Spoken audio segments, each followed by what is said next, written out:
संस्कृतीची जनजागृती व त्याचा विस्तार या संकल्पनेवर कार्यरत आहोत. आपल्या स्कंदपुराण, ब्रह्मपुराण व नारद पुराणातील उत्कल खंडात ज्याचे वर्णन आहे तर 4 धामांपैकी एक ओडिसा राज्यात स्थित असलेले श्री जगन्नाथपुरीबद्दल आज आपण जाणून घेणार आहोत. जगन्नाथ म्हणजे संपूर्ण सृष्टीचा स्वामी.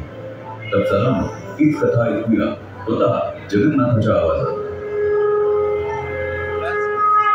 मी आहे जगन्नाथ, तोच तो युगानुयुगे रथावर